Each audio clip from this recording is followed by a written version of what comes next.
Yeah, visible and Good audible. morning, everybody. Please reset the timer. Yeah, thank you, Amit and AIOS, for giving me this opportunity. So I'm going to talk on disc hemorrhage in normal tension glaucoma, this debate. What would be my next step? Now, definitely it will 4 be, minutes. Excuse me, Shefali. 4 minutes for the timer. okay, I have to put the timer? No. No, they have put 3 minutes. Hall in charge, please make the timer 4 minutes. Yeah, okay. So definitely, if I see the disc hemorrhage, I would follow it very closely, and my this management would be the close monitoring.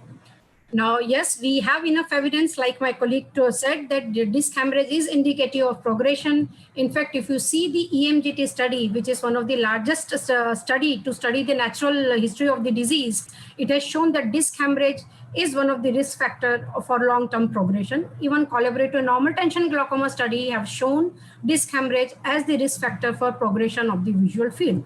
But the question here is, if you see the disc field, is it time to escalate the treatment? Then definitely my answer is no. Now I'll tell you the logic behind it. Now we go back to the EMGT study.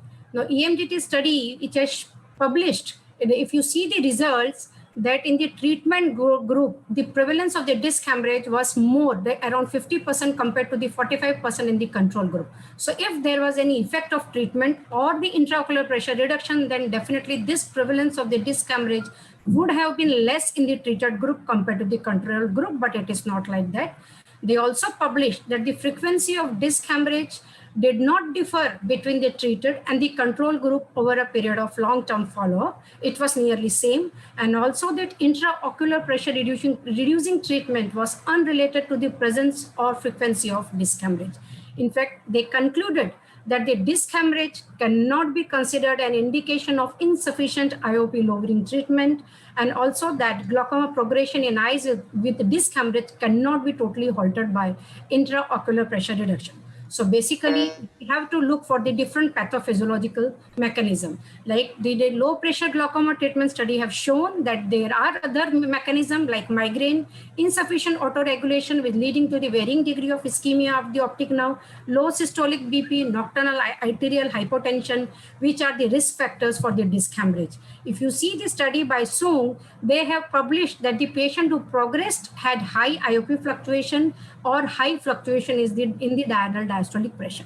So is it possible that high fluctuation in BP is precursor of both disc hemorrhage and glaucoma progression rather than only the disc hemorrhage leading to glaucoma progression? So to conclude, so it is important that we diagnose the underlying pathology or the risk factor, because this undiagnosed underlying pathology or the risk factor would continue to cause the disc hemorrhage and disease worsening. So the diagnosing this pathology and taking care of this is of paramount importance, and we must modify this risk factor rather than only treating the intraocular pressure. So if I have to reiterate, after seeing this disc hemorrhage and I know it is associated with the progression, then also do we need to intensify treatment? Definitely no. But rather than that, I will advise to intensify our observation. We have to be more careful, more vigilant, and we have to do frequent follow-up visit so that the progression can be identified early, and we have to see if there